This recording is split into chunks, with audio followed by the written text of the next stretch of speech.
The millionaire who terrorized the company was silenced by the new secretary, and the reason is unbelievable. Before we start, leave a comment telling us which city you're watching from. And at the end, don't forget to rate this story from 0 to 10. Enjoy the story. "Excuse me, excuse me, excuse me," murmured Riley, weaving around employees walking like sleepy turtles. "First day on the job, and I'm already late." In her hand, she balanced a tray with 2 coffees. One for her. The other, to try to impress the boss she hadn't even met yet, Maxwell Crawford, the man who, according to rumors, had the charm of Squidward and the sweetness of a lime. She passed the reception desk, trying to smile at the young woman at the counter, but her left heel slipped on the shiny floor. The tray jumped, and in her reflex to catch it, she lost her balance even more. And as if it were fate or divine punishment, right in front of her appeared a tall man, perfectly tailored suit, serious expression, walking as if even gravity bowed to him.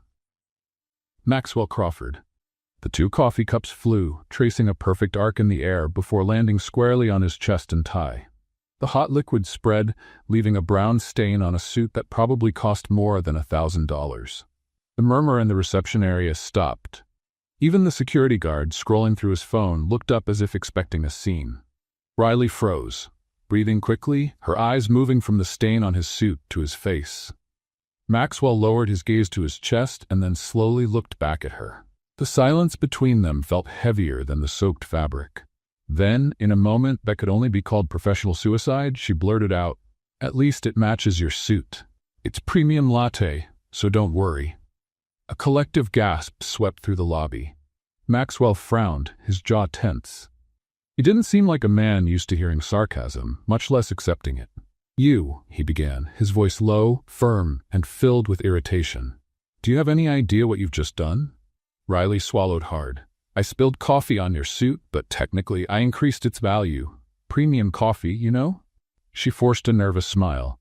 Maxwell blinked slowly, as if trying to decide if she was a bold employee or someone completely out of her mind. "This is a custom-made suit from Italy. It costs more than your annual salary." She bit her lip. "Look on the bright side, now you're nicely scented." A ripple of shock moved through the employees. Someone in the back muttered a muffled, "Oh my God." Maxwell took a step forward, and Riley realized he was even more intimidating up close. The smell of coffee mixed with his expensive cologne was almost an olfactory declaration of war. "Your name," he ordered. Riley Parker. Your new secretary."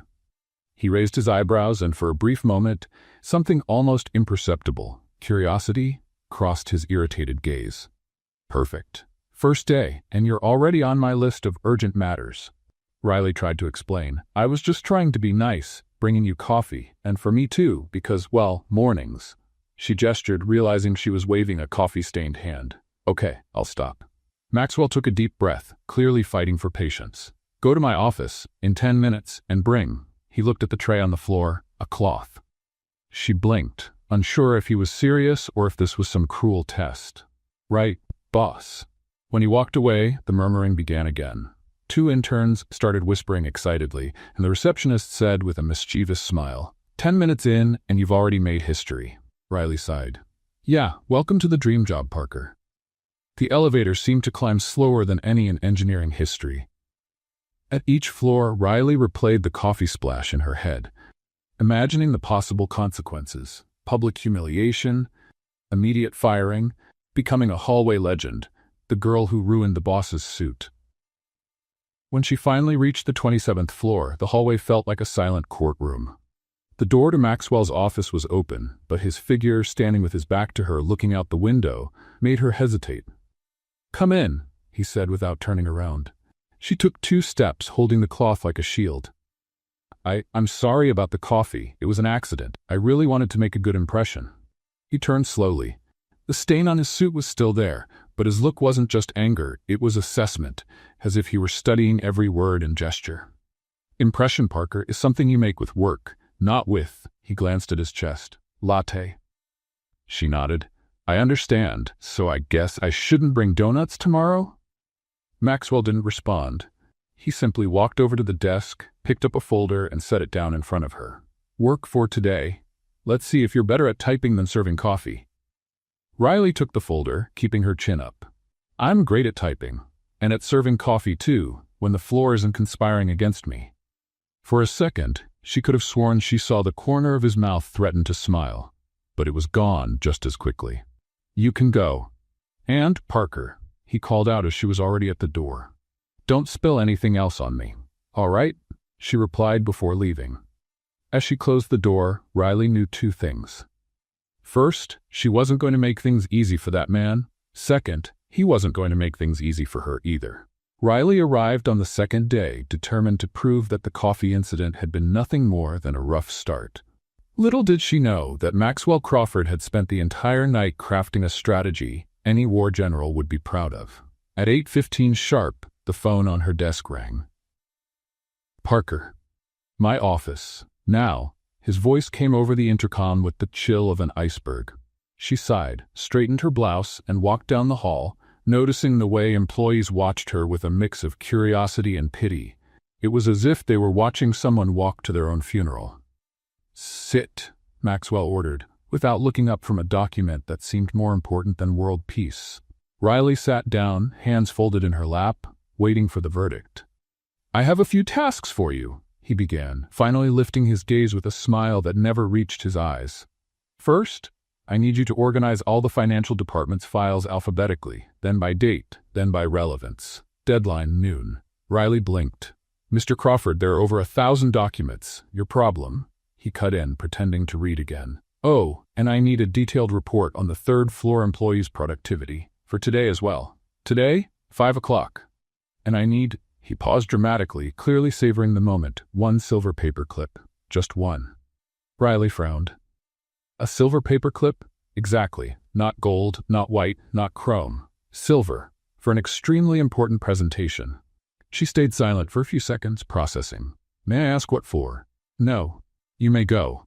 Riley left his office with an expression somewhere between disbelief and determination. In the elevator, she muttered to herself, You want war? You'll get war. 2 hours later, Maxwell was arriving at his office when he heard a strange noise coming from inside. Something metallic, like someone pouring coins. Curious, he quickly opened the door. Riley stood in front of his desk, smiling like a cat that had just discovered where the fish was hidden. Maxwell's desk was completely covered in silver paper clips, thousands of them, scattered like shiny confetti. I brought all I could find. You can pick the best one, she said as casually as if she'd brought him a cup of coffee. No need to thank me. Maxwell froze in the doorway, speechless. In the middle of the desk, among the paper clips, was a handwritten note. Hope one of these works for your extremely important presentation. Parker, what is this? The silver paperclip you asked for, she replied, keeping her sarcastic smile. A few employees began to gather discreetly in front of the glass wall, whispering excitedly. Maxwell looked at the desk, then at Riley, then back at the desk. Something between irritation and disbelief crossed his face. How did you get so many silver paper clips? I borrowed them from a few offices in the building. Everyone was more than happy to help when they heard it was for Maxwell Crawford. And the productivity report? Riley pulled a folder from under her arm and set it down on the only uncluttered corner of the desk. Done, with colorful charts and everything. Turns out the third floor is 23% more productive when they have access to good coffee and background music. Interesting find. Maxwell flipped through the folder quickly and, to his own surprise, found it impeccably organized and detailed. And the financial files? Sorted alphabetically, chronologically, and by relevance. It was too easy, so I also added categories by cover color and by document thickness. You never know when that might come in handy. The silence that followed was broken only by the sound of paperclips sliding off the desk when Maxwell tried to lean on it. You did all this in one morning? And still had time for lunch, she said, checking her watch. By the way, I brought sandwiches for the team. They're in the kitchen, in case anyone's interested. An excited murmur spread among the curious employees. Maxwell took a deep breath, clearly recalculating his strategy. Tomorrow I want my desk clean. And coffee, regular coffee. Of course, boss. When Riley left, Maxwell was alone with his 10,000 silver paper clips, trying to figure out how things had gotten so completely out of his control. The next morning, Maxwell walked into the office expecting to find a spotless desk and a steaming cup of coffee waiting for him.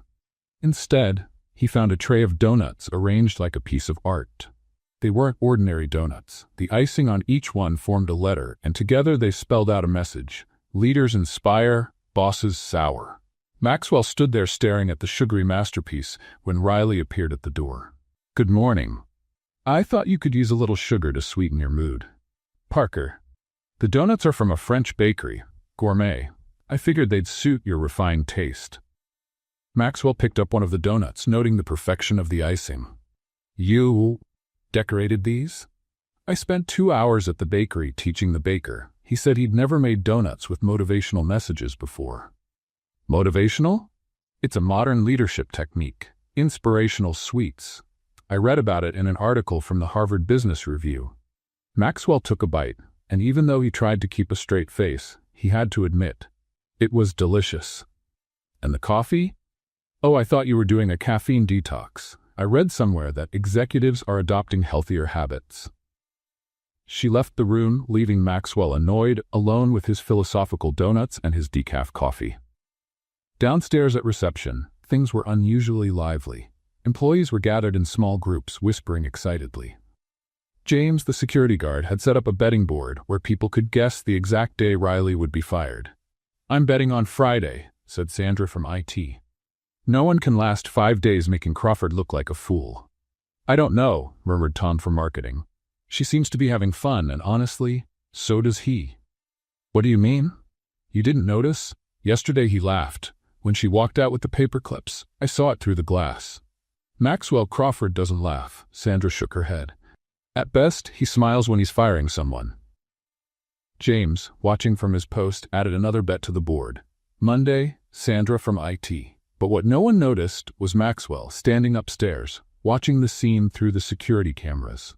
And what absolutely no one saw was the genuine smile he hid behind his hand as he bit into his second donut of the morning.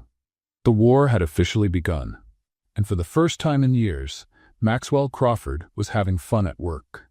Later, the boardroom on the 30th floor of Crawford Enterprises had never felt so tense. 5 major investors, the kind who decide a company's fate over breakfast, were seated around the mahogany table, while Maxwell adjusted his tie for the 3rd time in 2 minutes. His suit was flawless, as always. Every crease was sharp, every button polished to perfection. The I-know-everything aura he had cultivated over the years was firmly in place, like an invisible suit of armor. "Gentlemen," Maxwell began, clicking the remote to start the presentation. "Last quarter's numbers show a 15% growth across all strategic areas." Thomas Hartwell, a gray-haired investor with gold-rimmed glasses, flipped through some papers with a focused expression. Next to him, Margaret Chen took notes on a tablet, while the other 3 men studied the screen with professional attention. "Impressive, Crawford," Hartwell said. "These results exceed our initial projections." Maxwell smiled, the kind of smile he reserved for guaranteed victories. "Efficiency is our trademark. Every team member is carefully chosen to maximize productivity." At that moment, the door opened and Riley walked in, carrying a tray of coffee and wearing an apologetic expression. "Sorry to interrupt," she said, placing cups in front of each investor with the grace of someone who had practiced the motion 1,000 times. Maxwell watched her out of the corner of his eye, irritation rising in his throat. She wasn't supposed to be here. Not during a meeting this important. "This is our new secretary," he said, in a tone that managed to be both an introduction and a dismissal. "She's still adapting to our questionable efficiency standards." Riley paused mid-motion while handing coffee to Margaret Chen. For a moment, the silence in the room was heavier than the air before a storm. "Questionable?" she repeated, with a smile that looked far too innocent to be genuine. "Nothing personal, Parker, just an observation about the adjustment process." The investors exchanged discreet glances. Hartwell raised an eyebrow, clearly intrigued by the dynamic unfolding before him. Riley finished serving the coffee, and instead of slipping out quietly as Maxwell expected, she walked over to the presentation screen. "May I make an observation about these numbers, Mr. Crawford?" Maxwell felt a chill in his stomach. "Parker, this isn't appropriate." It's just that, she continued, pointing to a chart on the screen. This says we had 15% growth. But if we consider the data I received from the finance department yesterday, the correct number would be 12%. The silence in the room shifted. It was no longer one of expectation. It was surprise. Maxwell looked at the screen, then at Riley, then at the investors, who were now giving their full attention to the young secretary of questionable efficiency. "Are you sure about that?" asked Margaret Chen, with genuine curiosity.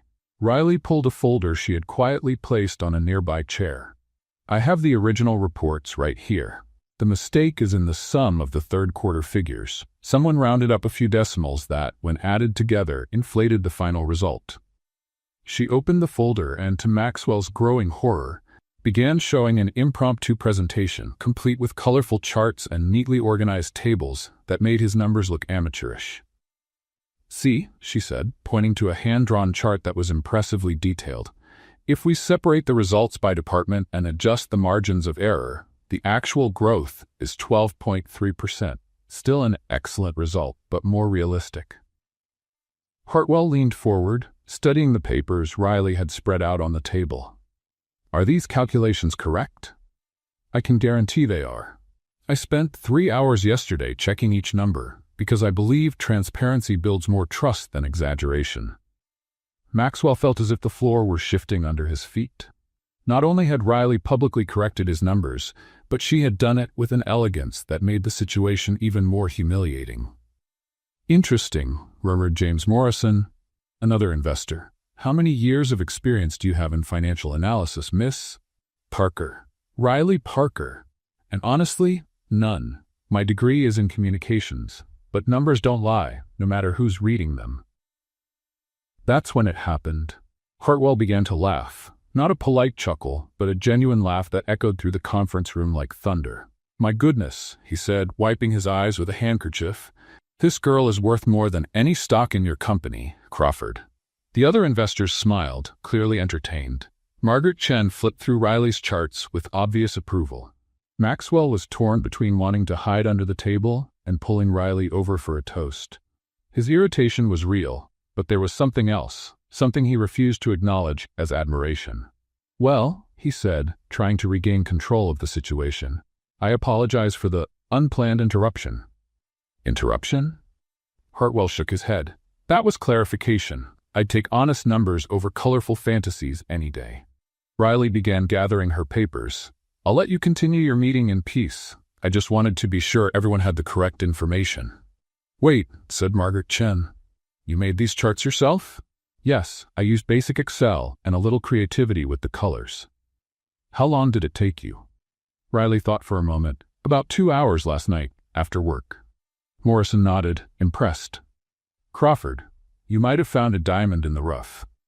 Maxwell watched Riley head to the door, and for a moment their eyes met. There was challenge in hers, but also something like a silent question. "Do you still think my efficiency is questionable?" "Thank you for the correction, Parker," he said, his voice coming out rougher than intended. "Always at your service, boss."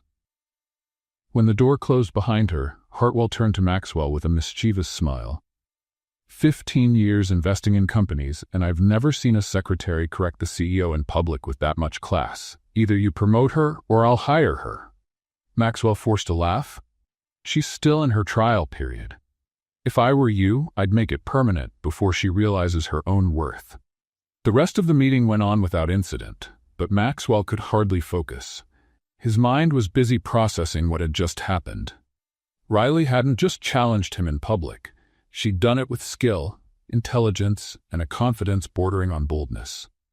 When the investors finally left, Maxwell stayed alone in the room, looking at the charts Riley had forgotten on the table. They weren't just accurate, they were brilliant. For the first time in years, someone had completely thrown him off balance. And the most unsettling part was that he no longer knew if he wanted revenge or to find out what other surprises Riley Parker had up her sleeve. 3 days had passed since the incident in the conference room, and Riley was starting to notice things she hadn't paid attention to before. Yes, employees laughed more when she was around, but there was something in their eyes, a shadow that lingered even in lighter moments. It was Thursday, almost 7 in the evening, when she decided to stay late to finish some reports. The building was nearly empty, with only the hum of the air conditioning and the distant sound of a vacuum breaking the silence. Maria, from the cleaning crew, was pushing her cart down the hall when Riley greeted her. "Hi, Maria. Working late tonight?" The woman, who looked to be in her 50s, smiled, but Riley noticed the smile didn't reach her eyes. "I always work late, dear. Ever since they cut our team, each of us has to cover 2 floors. Riley stopped typing. "They cut the team?" Maria glanced around, as if afraid the walls might be listening. 6 months ago. Mr. Crawford said it was to optimize costs. They also cut our health plan. Now we only have the basics. The health plan? It used to be good, covered dental, glasses, those kinds of things. Now, she shrugged, resigned. We make do. Riley felt a tightness in her chest. And the other employees? Were there cuts for them too? Maria lowered her voice even more. The 3rd floor lost their food allowance. The IT team doesn't get transportation vouchers anymore, and there's no more snacks in the kitchen after 3 in the afternoon. Why? Cost cutting, or so they say. Riley stayed quiet, processing the information. While Maxwell probably spent more on one suit than Maria earned in 2 months, employees were losing basic benefits. "Maria, can I ask you something? Why don't you all complain?" The woman laughed, but there was no humor in the sound. "Complain to who, dear?" Mr. Crawford isn't exactly known for taking suggestions, and jobs aren't easy to come by right now. We put up with it. That night, Riley went home with a knot in her stomach. She had thought Maxwell was just an arrogant, difficult boss, but finding out he was cutting benefits from people barely getting by while he strutted around in Italian suits changed everything. The next morning, Riley arrived at work 2 hours early. She had a mission. By 8 o'clock, when the first employees started arriving, they found an unusual scene in the office kitchen. Riley was there, wearing an improvised apron made out of paper towels, handing out fresh pastries and real coffee. Not the brownish liquid the machine usually produced. "Morning, Sandra," she greeted the IT woman, offering a still-warm pastry. "Special breakfast today." Sandra took the pastry, looking suspicious. "What's this?" "Operation Smile," Riley said with a wink. "Today, everyone eats well." Each pastry came with a note attached. Sandra opened hers and read it out loud. "Stay strong. Today you don't have to pretend you like him." She burst out laughing. "Riley, you're crazy." Within minutes, the kitchen was full of employees, all laughing at their notes. Tom, from marketing, laughed so hard at his that he nearly choked on his coffee. "Remember, he may be your boss, but you're the one who really keeps this company running." He read aloud. "Where did you get these pastries?" "I have my contacts," Riley replied mysteriously. In truth, she had gotten up at 5 in the morning to go to her neighborhood bakery and convince the owner to take a special order. James, from accounting, held his note like it was treasure. "Today's a good day to ask for a raise, or at least to add extra sugar to your coffee." He shook his head, impressed. "You really did this for everyone?" "You deserve it," Riley said simply. "You work hard and keep this place running. It's the least I can do." Maria appeared in the kitchen doorway, still in her cleaning uniform, and Riley immediately offered her 2 pastries. "One for you and one for Conceição," she said, referring to Maria's coworker. When Maria read her note, her eyes filled with tears. "Thank you for keeping our workplace clean and welcoming. You are seen and appreciated." "Riley," Maria whispered. "Hey, no crying in the kitchen," Riley said, giving the woman a quick hug. "House rule." The buzz in the kitchen grew. Employees from other floors began showing up, drawn by the smell of real food and the sound of laughter. In minutes, what was supposed to be a simple breakfast had turned into a small, impromptu party. That's when Maxwell appeared. He stopped at the kitchen doorway, watching the scene with an expression that mixed confusion and suspicion. Lively conversations, genuine smiles, employees who usually barely said hello sharing tables and jokes. "What's going on here?" His voice cut through the chatter like a cold blade. The silence was instant, as if someone had pressed the mute button in real life. Riley turned, still holding a tray of pastries, and smiled as if nothing out of the ordinary was happening. "Good morning, Mr. Crawford. Want a pastry? They're ham and cheese." Maxwell looked at the tray, then at the employees' faces, which now looked like kids caught doing something they shouldn't. "Parker, my office, now." Of course, she replied, setting the tray on the counter. Enjoy, everyone. There's plenty more. She started walking toward the door, but Maxwell intercepted her in the hallway. What exactly do you think you're doing? Breakfast, she said, as if the answer was obvious. This isn't breakfast. This is. Caring about employees? Recognition? Basic humanity? Maxwell took a deep breath, clearly struggling to keep his composure. You can't just show up here and change the office dynamic. Why not? It's working. Working? He repeated, incredulous. You've turned the kitchen into a circus. I turned the kitchen into a place where people feel valued, she corrected. Maybe that's why you don't recognize it. Maxwell opened his mouth to respond, but Riley was already walking away. Sorry, she called over her shoulder. I have to save an intern from a stapler. What? Brian from finance. He's been trying to staple a report for 20 minutes, but the stapler's jammed and he's too shy to ask for help. If I don't step in soon, he's going to have a nervous breakdown. And with that, she disappeared down the hall, leaving Maxwell standing there, trying to process what had just happened. He glanced back into the kitchen, where the employees had resumed their conversations, though in slightly quieter tones. The smell of the pastries still lingered in the air, mixed with something he couldn't quite identify at first. After a few seconds, he realized what it was. Genuine happiness. Maxwell returned to his office, but he spent the whole morning looking out the window toward the floor below, watching employees who seemed different, lighter, more human.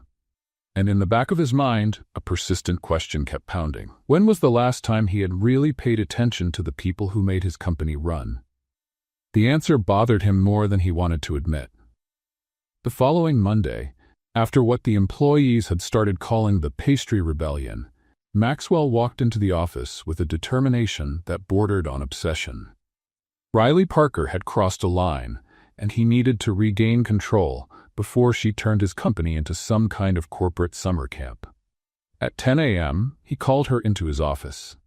Riley walked in with her usual ease, carrying a cup of coffee and a notepad, as if it were just another routine meeting. Sit, Maxwell said, pointing to the chair across from his desk. She sat, crossed her legs, and waited, her expression one of innocent curiosity, which he was beginning to deeply mistrust. Maxwell opened a drawer and pulled out a folder, placing it on the desk with more force than necessary. I want to talk about this document. Riley leaned forward for a better look. It was a detailed financial report on benefit cuts from the last 6 months, exactly the kind of information she had used for her smile operation. And what about it? It's confidential. How did you get it?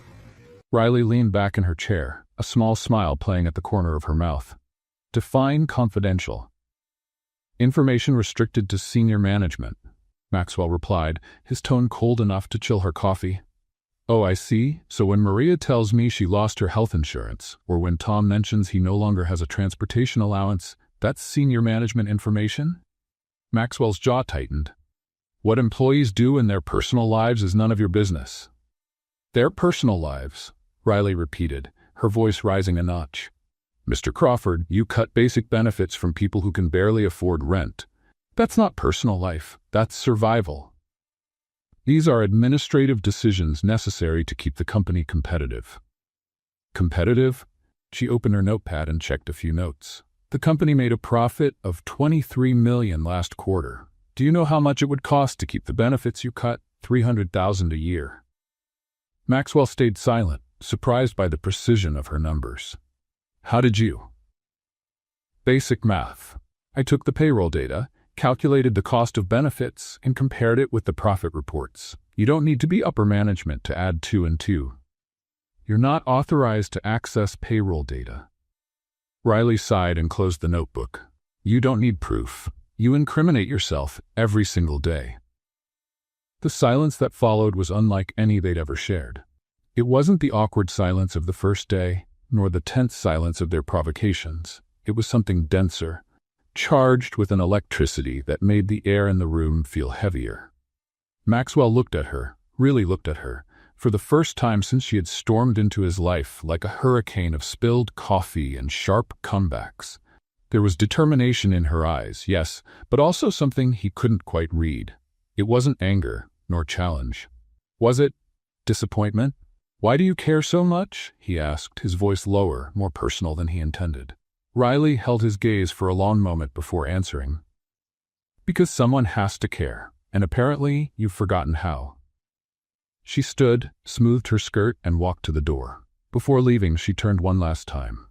"You know the difference between a leader and a boss, Mr. Crawford? A leader takes care of the people who follow them. A boss just counts the money they make." With that, she walked out, leaving Maxwell alone with his thoughts and a strange feeling in his chest that he refused to name. That night, Maxwell stayed in the office long past his usual time. Not because there was urgent work, but because he couldn't stop thinking about their conversation that morning. Riley's words echoed in his mind like a stubborn echo. He tried to convince himself she was wrong, that his decisions were purely professional and necessary. But every time he thought about the employees' faces during Operation Smile, genuinely happy for the first time in months, something inside him twisted uncomfortably. The next morning, Riley arrived at work to find a white envelope on her desk. No sender's name, just hers, written in elegant, masculine handwriting she recognized instantly. Inside was a simple card with only one line: dinner. 8 p.m. Below, the address of a restaurant she knew was extremely expensive.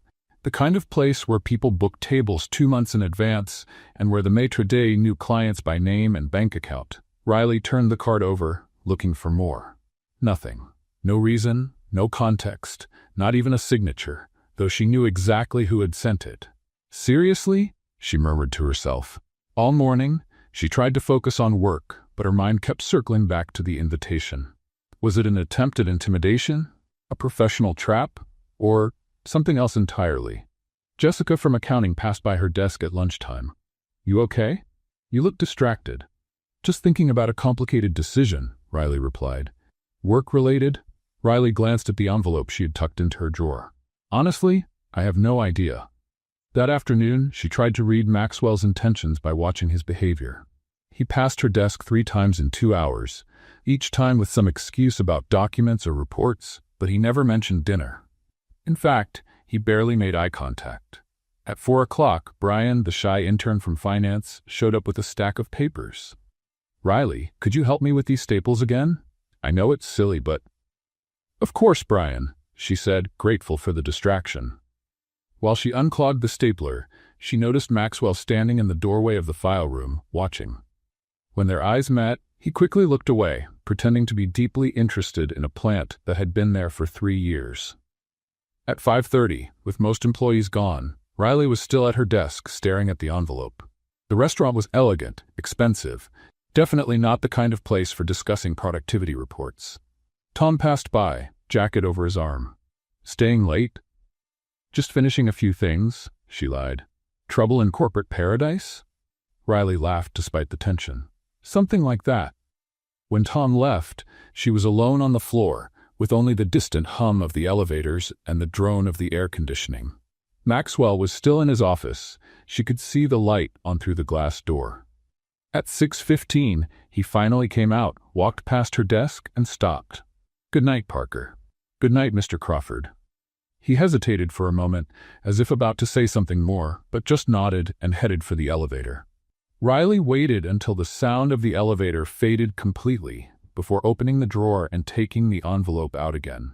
She turned it over in her hands, feeling the weight of the expensive paper and the smooth texture of the card. 7:45. She could still make it to the restaurant if she wanted to. The question was, did she want to? On one hand, it could be a trap. Maxwell trying to get something on her, or worse, trying to humiliate her in public. On the other hand, there had been something in the way he'd hesitated before leaving, something in the quality of the silence between them the morning before, that suggested far more complicated motives. At 7:50, Riley stood in front of the mirror in the women's restroom, touching up her lipstick and wondering if she was making the smartest or the stupidest decision of her life. The only way to find out was to go. Riley arrived at Le Bernardin at 8:05, a deliberate 5 minutes late. She had learned that showing up too early in uncertain situations could be seen as anxiousness or, worse, too much interest. The restaurant was exactly what she expected. Soft lighting, tables draped in white linen, waiters moving like silent dancers, and a menu that probably cost more than her monthly rent. The kind of place where wealthy people brought other wealthy people to impress even more wealthy people. "I have a reservation," she told the maître d', a middle-aged man with a perfectly practiced professional smile. "Name?" Riley hesitated. Maxwell hadn't given her any details about the reservation. "Crawford?" she tried. "Ah, yes, table for 6. Mr. Crawford has already arrived along with the other guests." 6 people? Riley felt her stomach sink. She had prepared herself for a tense dinner between 2 corporate adversaries, not for a disguised business meeting. The maître led her through the main dining room to a round table near the windows, offering a spectacular view of the glowing city. Maxwell was there, impeccable in a navy blue suit, talking animatedly with 4 people Riley didn't recognize: 2 middle-aged men, an elegant woman, and a young man who seemed to be about their age. When Maxwell saw her approaching, his face lit up with a smile she had never seen before. It wasn't the sarcastic smile he saved for her provocations, nor the polished one he used in meetings. It was genuine, warm, almost charming. "Riley." He stood, extending his hand as if she were the guest of honor. "I'm so glad you could make it. Everyone, this is Riley Parker, our Director of Strategic Development." Director of Strategic Development. Riley kept her expression neutral as she greeted the strangers, but made a mental note to have a word with Maxwell about this sudden and fictional promotion. "David Chen, Chen Industries," said the first man, shaking her hand firmly. "Patricia Williams, financial consultant," introduced the elegant woman. "Robert Chen, David's son," said the young man with a friendly smile. "And I'm Michael Santos from Santos & Associates," the second man added. Riley took the seat Maxwell pulled out for her, still trying to understand the dynamics of the evening. From what she could gather from the conversation, they were all important clients or potential business partners. "Riley was instrumental in restructuring our internal processes," Maxwell went on, pouring wine from a bottle that probably cost more than her weekly paycheck. "Her innovative ideas have increased our efficiency by over 20%. She almost choked on her wine. Efficiency boosted by her ideas? The same man who had spent a week trying to make her quit was now practically creating an entire professional biography for her. "Impressive," Patricia remarked. "Is your background in business?" Riley shot a quick glance at Maxwell, who was watching her with an expectant and slightly amused expression. "Actually, my degree is in communications," she answered honestly. "But I believe organizational efficiency has a lot to do with clear communication and understanding people's needs." "An interesting perspective," David Chen said. "Could you elaborate?" Riley took a breath. If Maxwell wanted to play this game, she would play it. "Well, I've found that most productivity problems in companies don't come from broken systems or lack of resources, but from poor communication between management and staff. When people feel heard and valued, they naturally work better." "And how did you implement that at Crawford Enterprises?" Michael asked, clearly interested. Riley glanced at Maxwell, who now seemed genuinely curious to hear her answer. "We started with small steps: community breakfasts, recognition for individual work, transparency in decision-making." She took a sip of wine. "And of course reviewing policies that were hurting team morale." Maxwell nearly choked on his wine. "Policies?" David leaned in, interested. "Unnecessary cuts to basic benefits, for example. We found the cost-benefit of keeping them was much better than we initially thought." The look Maxwell gave her could have melted the ice in a water glass. But she smiled innocently and went on. "In fact, it was Mr. Crawford himself who insisted on the review. He said he'd rather have motivated employees than a few extra thousand in the bank." "Very wise," Patricia agreed. "Unmotivated employees cost much more in the long run." "Exactly what we thought," Riley said, raising her glass toward Maxwell with an angelic smile. The rest of the dinner went surprisingly well. Riley discovered she was good at talking about business strategies when she could be honest about her opinions, and the clients seemed genuinely impressed with her ideas. Maxwell, for his part, was in what she could only describe as polite Prince Charming mode. Attentive, charming, and occasionally even funny. Between the main course and dessert, Robert Chen remarked, "You two make quite a team. It's rare to see that kind of chemistry between a CEO and a director of development." Riley almost laughed. Chemistry? They'd spent the last 2 weeks in a corporate psychological war. The secret, Maxwell said with a mischievous look, is finding someone who's not afraid to disagree with you. And who's not easily impressed by expensive suits, Riley added, earning laughs around the table. That's when Maxwell's phone rang. He looked at the screen, and his expression changed completely. "Excuse me," he said, standing. "It's urgent. I need to take this." He stepped away from the table, speaking in a low voice. Riley could tell from his body language that something serious was going on. 5 minutes later, Maxwell returned with a tense expression. "Everyone, I'm sorry, but I have to go. Emergency at the Chicago plant." He grabbed his jacket from the chair. "Riley, can you?" "Of course," she said, though she wasn't sure what she was agreeing to. "Great. Thanks, everyone, for the evening. David, we'll talk Monday about the contract." And with that, Maxwell left in a hurry, leaving Riley at the table with 4 important clients and a bill that would probably cost more than her first car. The silence that followed was broken by Michael. "Well, that was abrupt." "Classic," Riley muttered, more to herself than to the table. Patricia laughed. "Trouble with the boss? Let's just say our working relationship is complicated." The waiter appeared quietly at the table. "The check, ma'am?" Riley sighed inwardly. Of course Maxwell had left the bill for her, probably part of some elaborate test or payback for the conversation about employee benefits. "One moment," she said, reaching into her bag.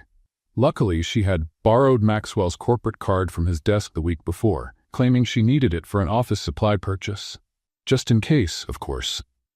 "Here you go," she said, handing the card to the waiter with a smile. David Chen looked impressed. "Crawford Enterprises is lucky to have the two of you." Riley smiled, already picturing Maxwell's reaction when he saw the corporate card statement. "Yes," she said, "I'd say we're an unforgettable team." The next morning, Maxwell arrived at the office at 7:30, earlier than usual.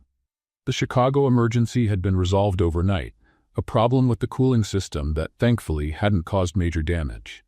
But what really bothered him wasn't the plant. It was the $1,200 charge that had shown up on the corporate card statement. $1,200. For one dinner. Riley Parker had managed to spend $1,200 in a single night and still come out looking like the hero. He pushed open his office door, already rehearsing a very direct conversation about professional boundaries and misuse of company credit cards, when he froze. His desk was covered in yellow Post-its. Dozens of them, stuck meticulously to every available surface. Maxwell walked up slowly, as if the little notes might explode. "Call Mom," read the first one. "Practice non-scary smile," said another, stuck right in the center of the monitor. "Buy flowers for someone, anyone will do. Say thank you at least once today. Remember that employees are people, not robots. Consider that not everyone wakes up in a bad mood by default." Maxwell walked around the table, reading each of the notes with a mix of disbelief and something he refused to admit was amusement. Try regular coffee without demanding it be perfect. Give someone a compliment with no hidden agenda. Try not to scare the interns. Admit Riley is right at least once. That last one was stuck to the computer screen, right where he couldn't ignore it. The muffled sound of laughter came from the hallway. Maxwell looked through the glass wall and saw a small group of employees gathered around Riley's desk, whispering and laughing like high school students. He took a deep breath, gathered all the sticky notes, and marched toward her desk. Riley was calmly typing, wearing an expression of studied innocence that fooled no one. When she saw Maxwell approaching with the sticky notes in hand, she smiled. "Good morning, boss. How was the emergency in Chicago?" "Parker," he said, placing the notes on her desk. "We need to talk." "Of course. About what?" "About professional boundaries, about respect, and about the misuse of corporate credit cards." Riley tilted her head, pretending to be confused. "Corporate card? Oh, you mean last night's dinner? It was a success. David Chen was very impressed with our business synergy. I think we're going to close that deal." $1,200, Parker. An investment in the company's reputation, she replied without hesitation. Patricia Williams already called this morning, interested in consulting, and Robert Chen wants to set up a meeting to discuss partnerships. I'd say it was money well spent. Maxwell opened his mouth to respond, but was interrupted by Sandra from IT, who came up to the desk with a look of barely disguised panic. "Riley, can I talk to you for a minute? It's urgent." Riley looked from Sandra to Maxwell. "Can it wait 2 minutes? I'm having a very productive conversation about financial efficiency." "Actually, no," Sandra whispered, but loud enough for Maxwell to hear. "It's about that photo." "What photo?" Riley and Maxwell asked at the same time. Sandra glanced around nervously before pulling out her phone. "Someone posted a photo of you two at dinner last night in the company WhatsApp group. And, well, people are speculating." She held out the phone. It was a shot taken from a distance through the restaurant window, showing Maxwell and Riley toasting, both smiling. The quality wasn't perfect, but it was clear enough to recognize them. The caption read, "Squidward found love." Below it, a string of comments. "James, call the press." "Tom, I knew there was something." "No one survives 2 weeks teasing Crawford without divine protection or romance involved." "Maria, they looked cute together. I bet she tamed him with pastries." "That explains why he hasn't fired her yet." Maxwell felt the blood rush to his face, not from embarrassment, but from pure, genuine irritation. "Who posted this?" "We don't know," Sandra said quickly. "The account is anonymous, but there are already 43 comments." Riley took the phone from Sandra and began reading through the comments, an amused expression spreading across her face. "Someone needs to make a documentary about this. Oh, this one. From enemies to lovers, a corporate saga." "Parker," Maxwell said, his voice dangerously low. "Oh, this is good. He finally found someone who's not afraid of him. Must be love." Riley laughed. "They're pretty romantic, don't you think?" "Parker." She looked up from the phone, still smiling. "Problem, boss?" The look Maxwell gave her was unlike any before. It wasn't the usual irritation, sarcasm, or even anger. It was something more intense, more personal, as if she'd crossed a line he didn't even know existed. "My office." "Now," he said, turning away. Riley handed the phone back to Sandra. "Don't worry, I'll take care of it," she whispered. "Riley," Sandra said, holding her by the arm, "he seems really angry." "He always seems angry. It's his natural state." But as she walked toward Maxwell's office, Riley noticed employees discreetly positioning themselves for a better view of the glass-walled room. Some pretended to work, but it was obvious they were all waiting for the next episode of the corporate soap opera. Maxwell stood behind his desk, facing the window, his back to the door. When Riley entered, he didn't turn around right away. "Close the door," he said. Riley obeyed, noticing that his tone had changed. It wasn't the irritated boss tone she was used to. It was more controlled, but also more dangerous. "Sit down." She settled into the chair, crossed her legs, and waited. Maxwell finally turned around, and she saw he was holding a folded newspaper. The local business paper. "Have you seen this today?" he asked, setting it down on the table. Riley looked at the front page and felt her stomach twist. There it was, the same photo from WhatsApp, only now in high resolution and on the front page of the business section. The headline read, "Maxwell Crawford on romantic dinner. City's most eligible CEO finds love." "Ah," was all she could manage. "Ah." Maxwell repeated, his voice sharp enough to cut glass. "That's all you have to say?" Riley grabbed the paper and skimmed the article.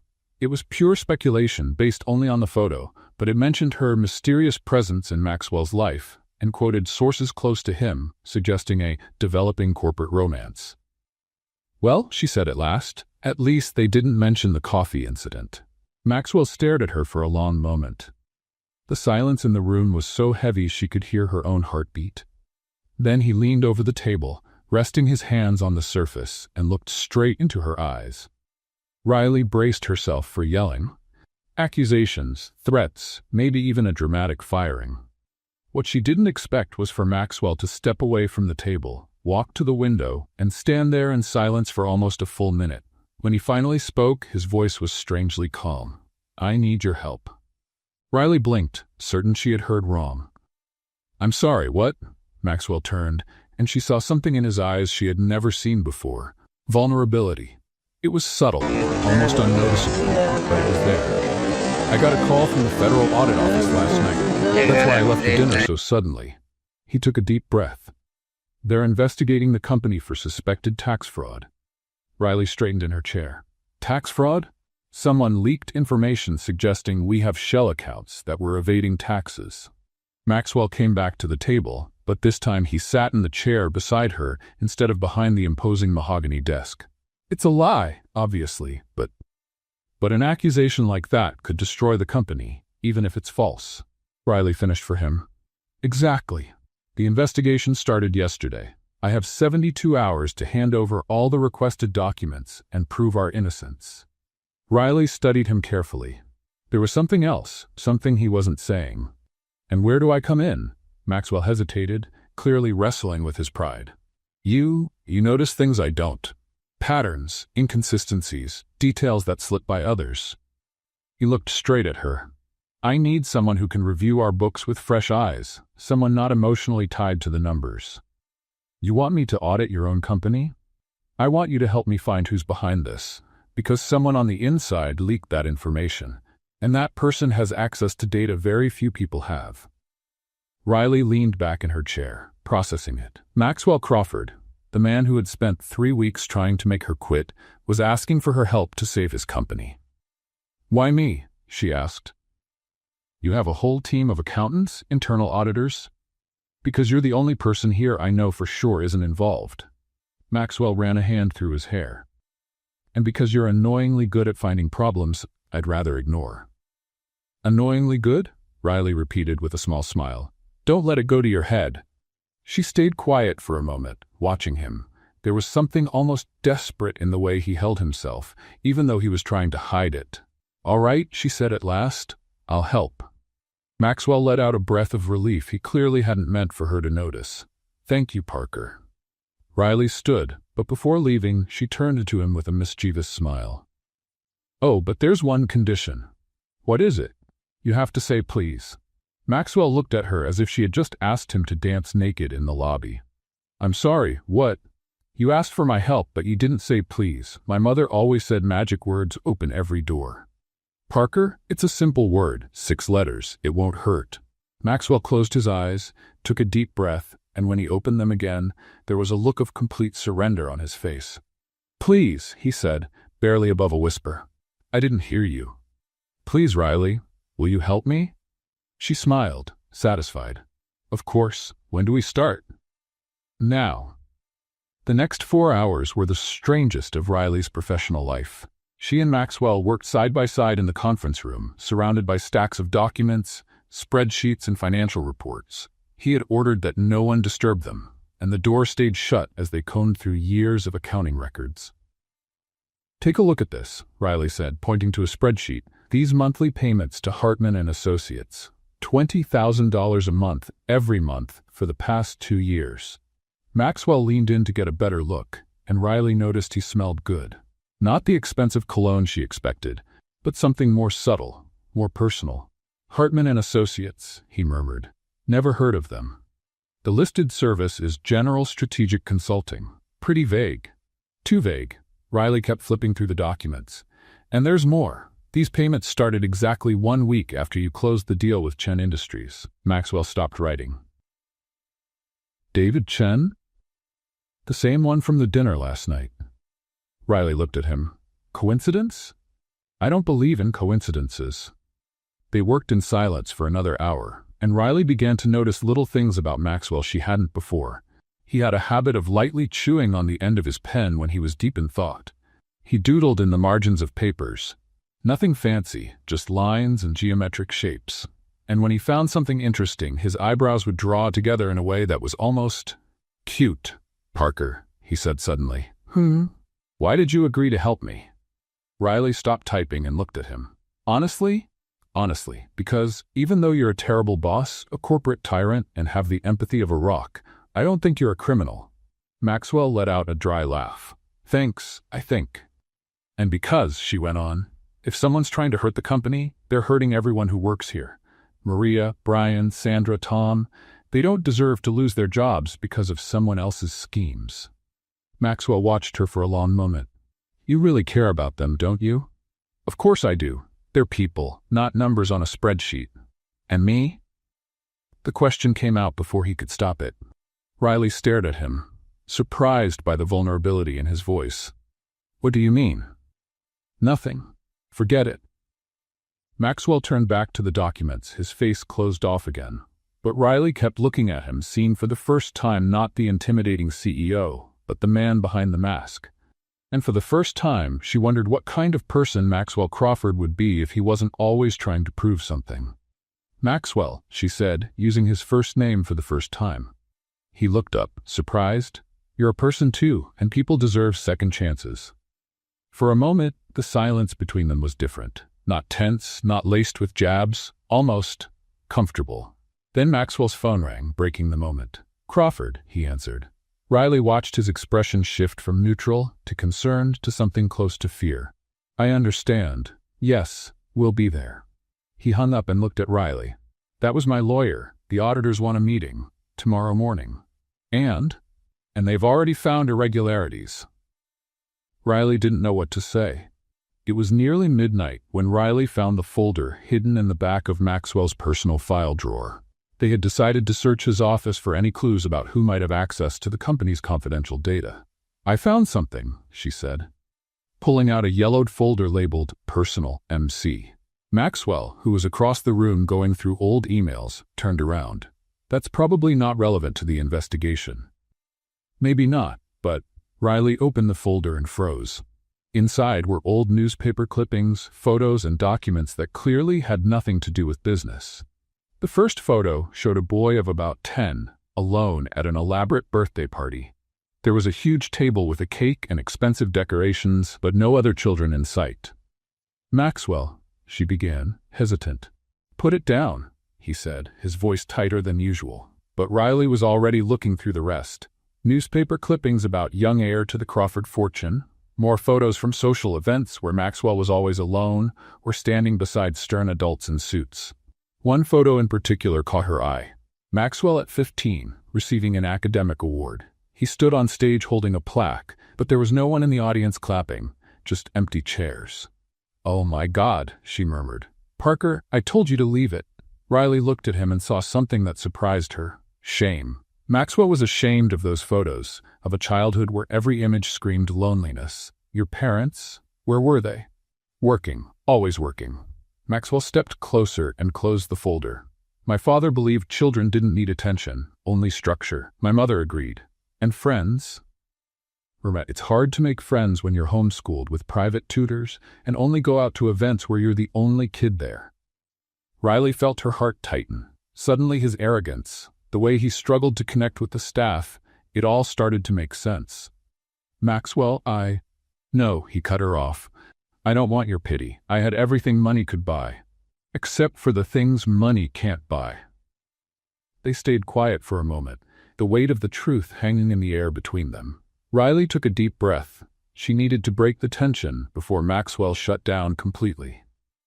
Well, she said with a purposely lighter tone, at least now I understand why you're so terrible at small talk. Maxwell looked at her, surprised by the change in tone. Excuse me? You never got any practice. Kids learn to socialize by playing, making friends, and fighting on the playground. You skipped all that and went straight to business meetings with serious adults. Despite himself, Maxwell gave her a small smile.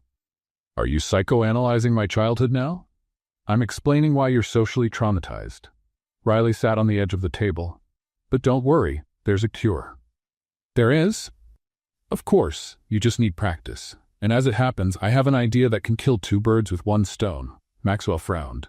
What idea? Riley picked up one of the documents they had found about the mysterious Hartman and Associates. I found out they're hosting a charity event on Saturday. An art auction. The kind of thing where rich people go to show off and make connections. And we're going. Parker, we can't just show up at an event. As a couple, she went on, ignoring his interruption. Maxwell was silent for a few seconds. As a couple, he repeated slowly. Exactly. You need to learn how to behave socially, and I need to get into that event to find out who's behind Hartman Associates. It's perfect.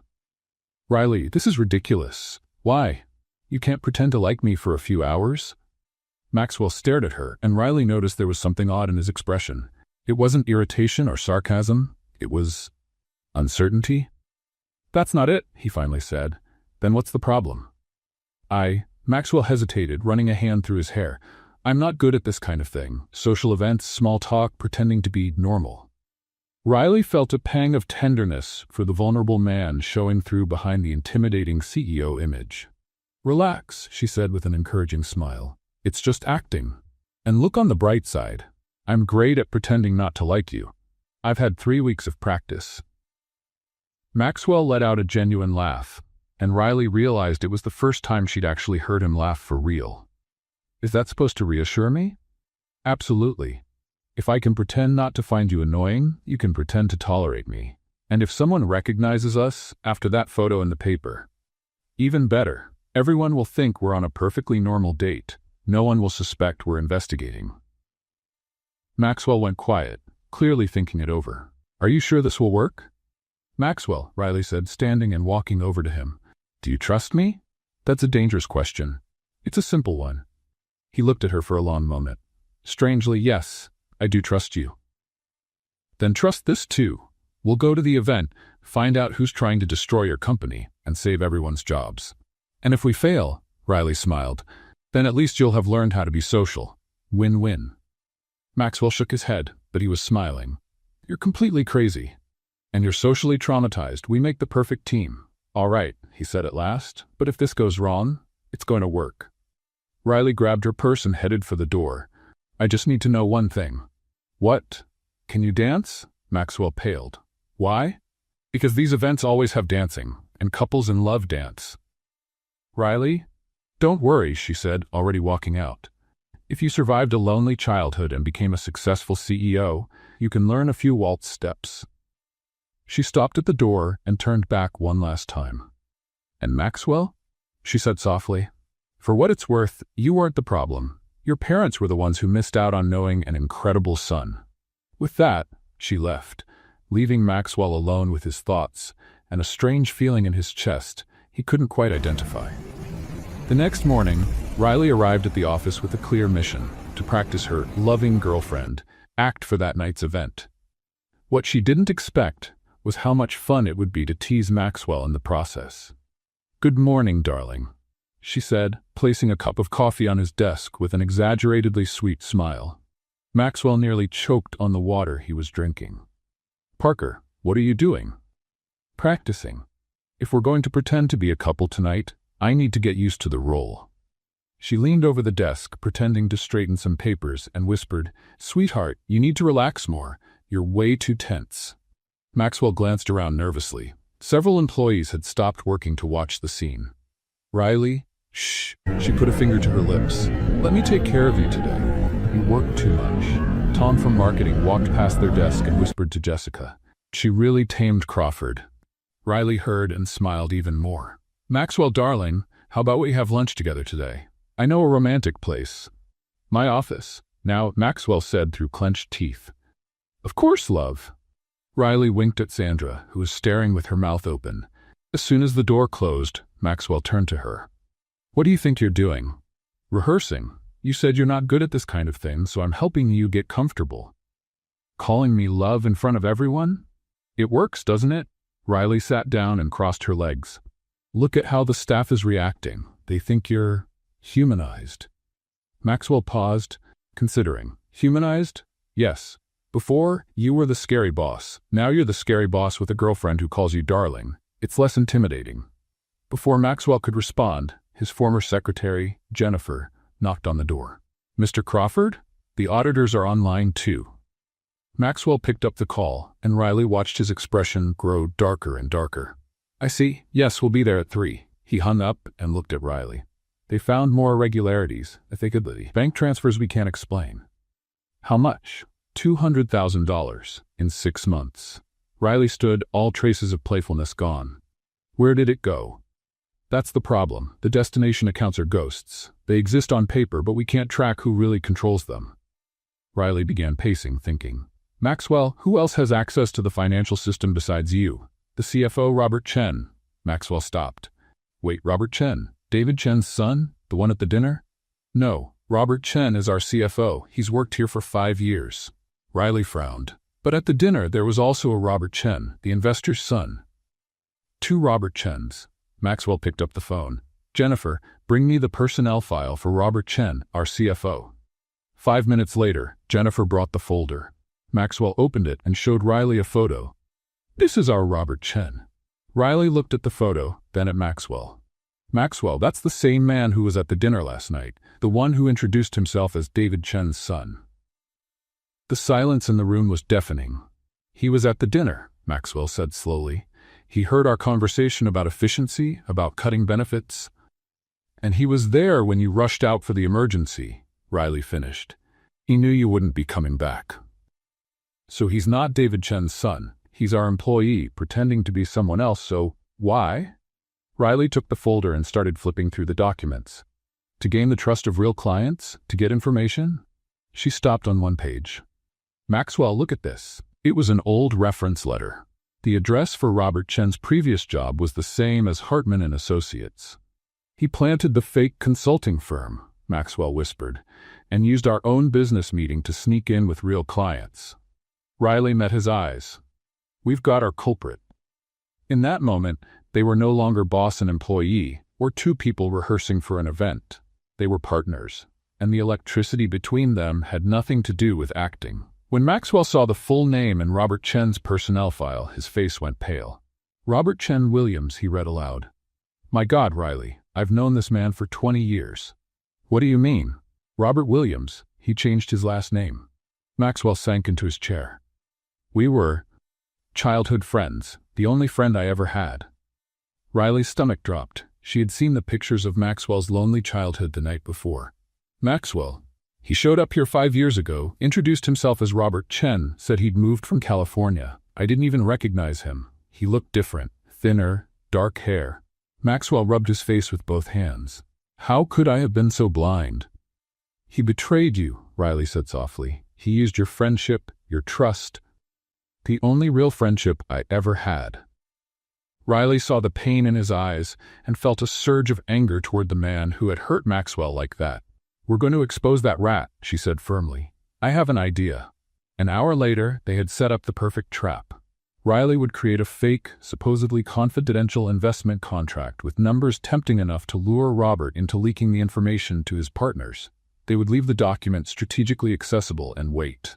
"The FBI will be monitoring his communications," Maxwell explained. "If he takes the bait." His phone rang, cutting him off. Maxwell looked at the screen and frowned. "New York General Hospital," he answered quickly. "Hello." Riley watched his expression shift from confusion to panic. "What? When?"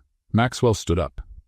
Yes, I'll be there. I'll be there in an hour." He hung up, his hands shaking. "My father. Heart attack. He's in the ICU." Riley stood immediately. "Go. Now." "But the plan? The trap, if we're not here to monitor?" "Maxwell." Riley stepped closer and without thinking took his hands in hers. "Go, I'll handle the rest." Her touch was gentle, warm, and Maxwell felt something stir in his chest, something that had nothing to do with his father's situation or the company. It was something he'd been trying to ignore for weeks, but now, with Riley's hands in his, it was impossible to deny. "Riley, I can't leave you to deal with this alone." "Yes, you can." She squeezed his hands. "Trust me." Maxwell looked into her eyes and saw determination, strength, and something else that made his heart race. "If something goes wrong." "It won't. Go be with your father." He hesitated for a moment, then pressed a quick kiss to her forehead, a spontaneous gesture that surprised them both. "Thank you," he whispered before running out. Riley stood there for a moment, her hand touching the spot where his lips had been, then focused back on the mission. The next 6 hours were the longest of her life.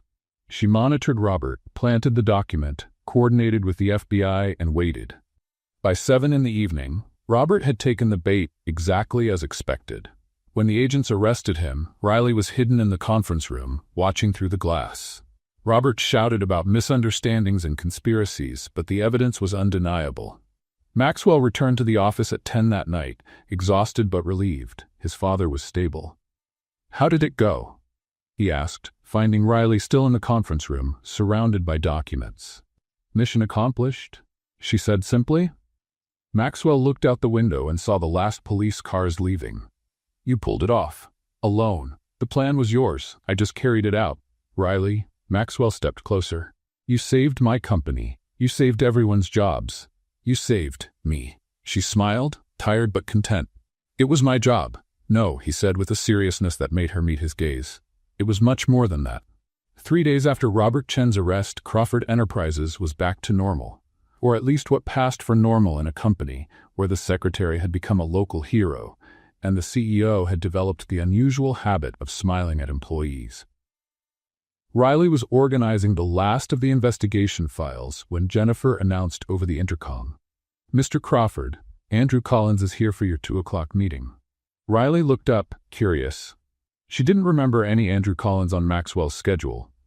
A few minutes later, a young man, probably in his 30s, walked into the office with Maxwell. He was tall, well-dressed, with an easy, confident smile that seemed natural, not like the forced executive grins Riley was used to. "Riley," Maxwell said, his tone slightly tense, "this is Andrew Collins from Collins Investment Group." "Andrew, this is Riley Parker, our—" He paused for a fraction of a second. "Director of Strategic Development." Andrew walked over to her desk with his hand extended. "Miss Parker, it's a pleasure to meet you. I read about your work in resolving the Robert Chen situation. Very impressive." Riley shook his hand, noticing his grip was firm but not overpowering, and that he looked her directly in the eyes, signs of someone used to treating people as equals. "It was a team effort," she replied modestly. "I'm sure it was." Andrew smiled. "In fact, I hope to have a chance to speak with you later, if you don't mind. I have a few questions about corporate management strategies." Riley noticed Maxwell stiffen slightly beside Andrew. "Of course," she said, "I'd be glad to." The meeting between Maxwell and Andrew lasted 2 hours. Riley could hear them talking in the conference room, though she couldn't make out the words.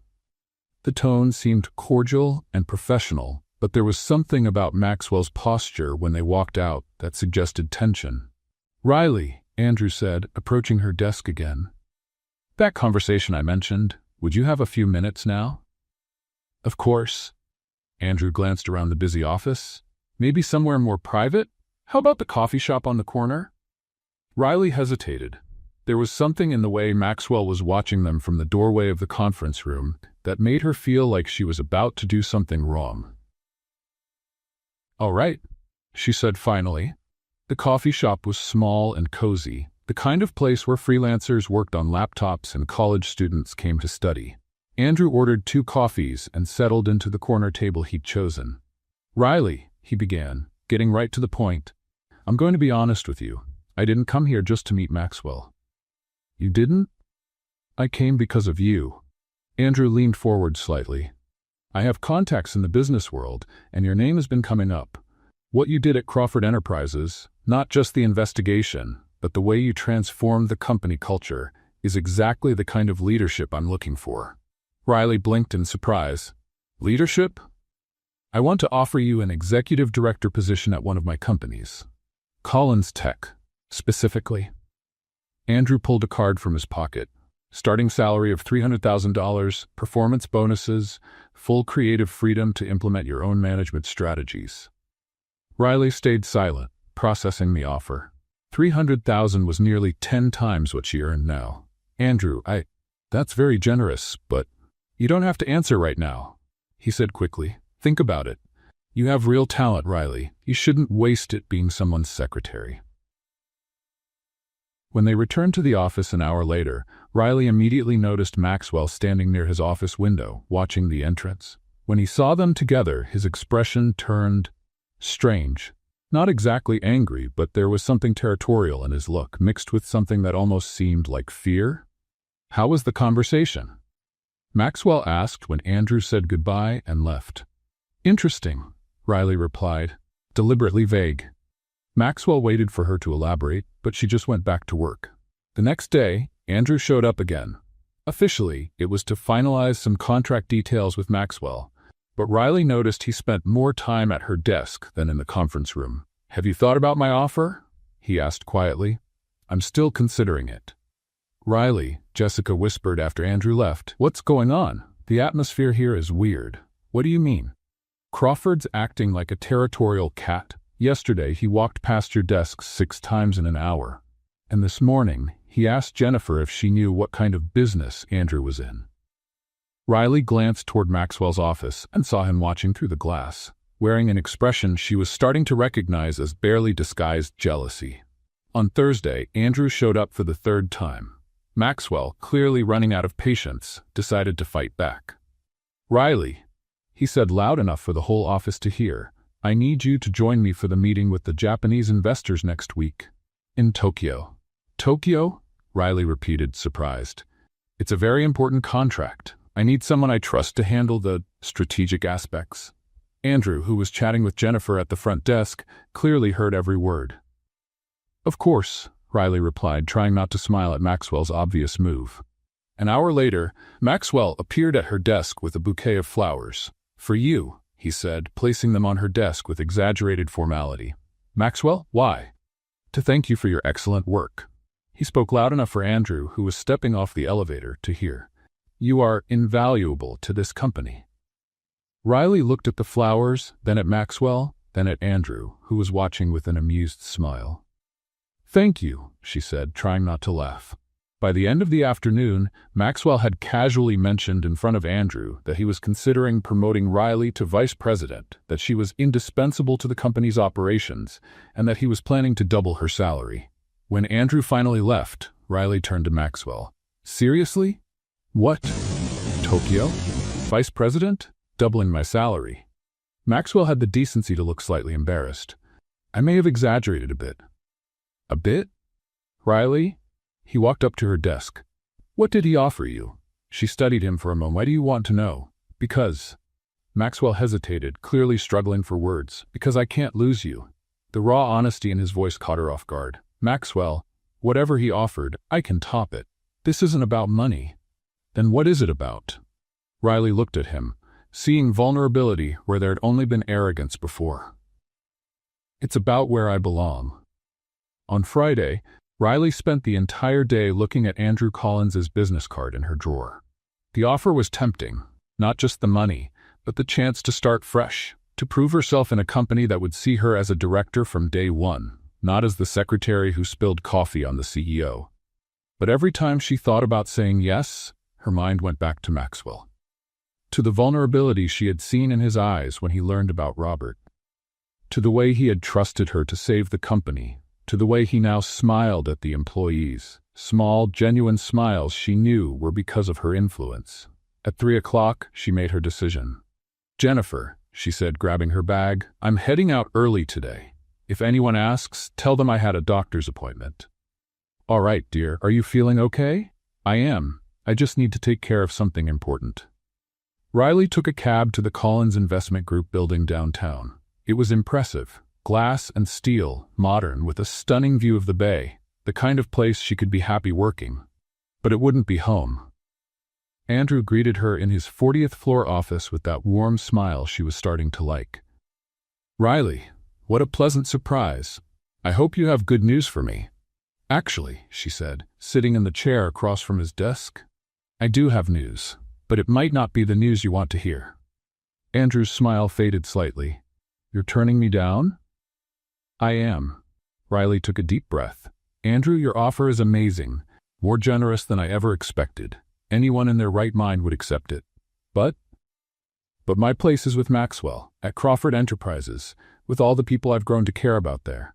Andrew leaned back in his chair, studying her. "It's him, isn't it? Maxwell Crawford?" Riley felt her cheeks grow warm. "It's complicated." "Oh, Riley." Andrew smiled, but there was sadness in it. "I hope he realizes how lucky he is. Honestly, I don't think he does, and maybe he never will." "Then maybe it's time you told him." Riley was about to respond when the office door burst open. Maxwell stormed in like a hurricane in a suit with misdirected determination. "Andrew Collins," he said, not even glancing at Riley, "we need to talk." "Maxwell?" Riley stood shocked. "What are you doing here?" "Stopping you from making the biggest mistake of your life," he replied, finally looking at her. Andrew rose slowly, clearly amused by the scene. "Mr. Crawford, what a pleasure to see you here, though I must say your entrance was dramatic." "You can't have her," Maxwell said, pointing an accusing finger at Andrew. "She's mine. She works for me. Maxwell," Riley cut in, "you're making a scene."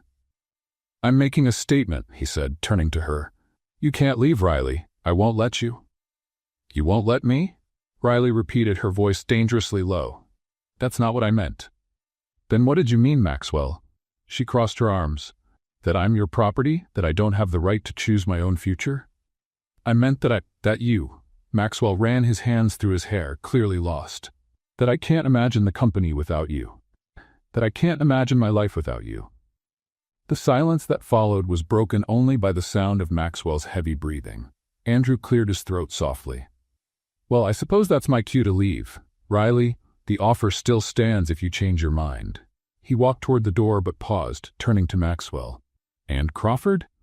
Next time, maybe try flowers instead of barging in. Works better. When Andrew left, Riley and Maxwell were alone in the sleek office, looking at each other.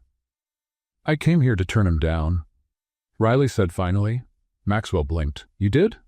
I did. I spent the whole day thinking about it, and I realized my place is at Crawford Enterprises, with Maria, Brian, Sandra, and everyone else. With you. With me? Yes, you idiot. With you. Riley shook her head. But then you show up here like a bull in a china shop, assuming I was going to take the job, making a completely unnecessary scene. Riley, no. She grabbed her purse. I'm going home. When you decide to act like a civilized adult instead of a possessive CEO, give me a call. And with that, she walked out of the office, leaving Maxwell alone with his shame and the growing realization that he had just messed everything up. 2 hours later, Maxwell was standing at Riley's apartment door. He ditched the suit and was wearing only jeans and a casual shirt, clothes Riley had never seen him in before. It made him look younger, more human. When Riley opened the door, he didn't say anything at first. He just looked at her. I want you back, he finally said, but not as my secretary. Riley crossed her arms, still upset. As what, then? As my partner. In the company and in life. Maxwell, only if you promise never to wear that Disney villain black suit again, she said, trying not to smile. And no more dramatic scenes in other people's offices. Maxwell let out a low laugh. I promise, no villain suits, no dramatic scenes. And you have to learn how to talk about feelings without sounding like you're negotiating a contract. That might take some time. I'm patient. Maxwell stepped closer, holding out his hand. So, partners? Riley looked at his hand, then at his face. Partners, she corrected, placing her hand in his. Maxwell gently pulled her closer and, for the first time since they met, kissed her. It wasn't dramatic or desperate. It was soft, tentative, full of unspoken promises.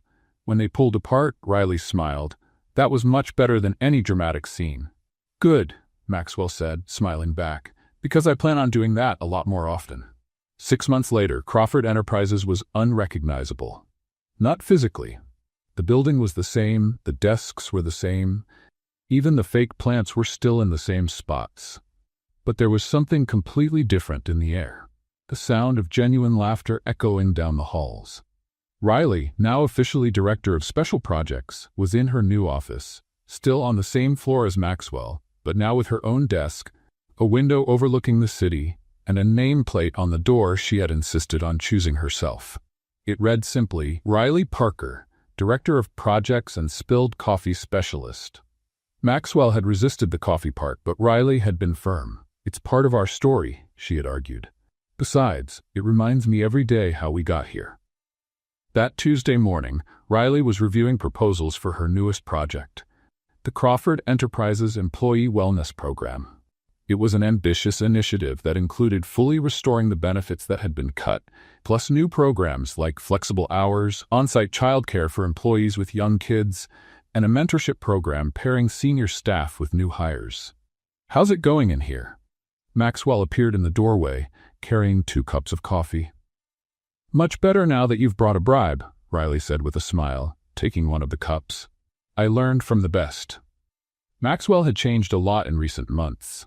The intimidating black suit had been replaced with more casual attire, gray, navy, sometimes even without a tie. More importantly, his permanently serious expression had been replaced with something much closer to genuine happiness. The cleaning lady just stopped me in the hallway, he said, sitting down across from Riley's desk. She wanted to thank me personally for bringing back the health plan. She said she can finally get that cataract surgery she's been putting off. And Brian? He got the promotion yesterday. He's so nervous he can barely speak, but Jessica says he hasn't stopped smiling since he found out. Riley smiled, feeling that warm sense of satisfaction she always got when she saw the positive impact of their changes. "You know," Maxwell said, taking a sip of coffee, "sometimes I still can't believe this all started with you spilling coffee on me. Technically, I didn't spill coffee on you. I flew with coffee toward you. It was fate." "Fate, huh?" "Fate. The universe knew you needed someone to mess up your perfectly ordered life." Maxwell laughed, a sound Riley never got tired of hearing. "My life wasn't perfectly ordered. It was empty." The honesty in his voice still surprised her sometimes. The Maxwell she'd met 6 months ago would never have admitted something so vulnerable. And now? Now it's chaotic, unpredictable, full of employees who are way too happy, and meetings where people actually say what they think. He paused, looking straight at her. "It's perfect." Before Riley could answer, Sandra from IT appeared in the doorway. "Sorry to interrupt, but Riley, the folks on the 3rd floor want to know if they can go ahead with that idea for the break room with a video game." "Approved," Riley answered without hesitation. "But no violent games. We want relaxation, not adrenaline." "Perfect." Sandra practically danced out of the room. "Video games at the office?" Maxwell raised an eyebrow. "Studies show that recreational breaks can boost productivity by up to 30%, Riley replied in her best teacher voice. "Besides, it was Brian's idea, and after everything that poor guy went through with defective staplers, he deserves an Xbox. You're going to turn this place into a high school. I'm going to turn this place into a place where people want to work. There's a difference." Maxwell stood and walked to the window. "Are you sure you don't want that job with Andrew Collins? It's still a better offer financially." Riley watched him for a moment. It was a question he asked at least once a week, always with the same slightly uncertain tone. "Maxwell Crawford," she said, getting up and walking over to him. "How many times do I have to explain that I don't want to be anywhere else?" "A few more times, just to be sure." "All right, I don't want Andrew's job because here I have Maria bringing me homemade pastries every Friday, because Brian comes to me with stapler problems, because Sandra sends me memes during boring meetings." She stepped closer. "And because here I have you. Even though I'm a terrible ex-boss and a mediocre current boyfriend, especially because of that, someone has to keep civilizing you." That night, Maxwell took Riley to dinner at the same restaurant where everything had gotten complicated 6 months earlier. But this time, there were no clients to impress, no emergencies to interrupt, and no unpaid bills left behind. "Remember the first time we came here?" Riley asked, twirling spaghetti on her fork. "I remember you charging $1,200 to my corporate card and still managing to come out looking like the hero. One of my best performances. And I thought you were trying to sabotage me." "I was, but then you ran off and left me with a massive bill and 4 strangers, who, by the way, ended up becoming regular clients." "True. David Chen closed 3 more contracts with us this month." They ate in a comfortable silence for a few minutes until Maxwell cleared his throat nervously. "Riley? I have a question for you." Something in his tone made Riley stop eating and give him her full attention. Maxwell shifted in his seat, clearly nervous, then stood and knelt beside the table. "Maxwell, what are you?" He pulled a small velvet box from his pocket. "Riley Parker," he said, his voice slightly trembling, "you've turned my life upside down since the first day we met. You've taught me that real leadership is about caring for people, not controlling them. You've shown me that a company can be both successful and humane, and you." He opened the box, revealing a simple yet elegant ring. "You've shown me that I can be loved not in spite of my flaws, but because of them." Riley covered her mouth with her hands, her eyes filling with tears. "You'll have to love me even if I spill coffee on you again," she said, her voice breaking. Maxwell laughed, that genuine laugh she loved. "I'll love you especially if you spill coffee on me." "So, yes," he said before she could even finish the question. "Yes to everything, forever." And when he slid the ring onto her finger, Riley realized that sometimes the best stories begin with the most awkward accidents, especially when they involve spilled coffee and impossible bosses who, in the end, turn out to be extraordinary men. What did you think of Riley and Maxwell's story? Share your thoughts in the comments. Rate this story from 0 to 10. What score would you give? Subscribe to the channel and turn on the notification bell to follow all our stories. And take a moment to watch more touching stories by clicking here on the final screen.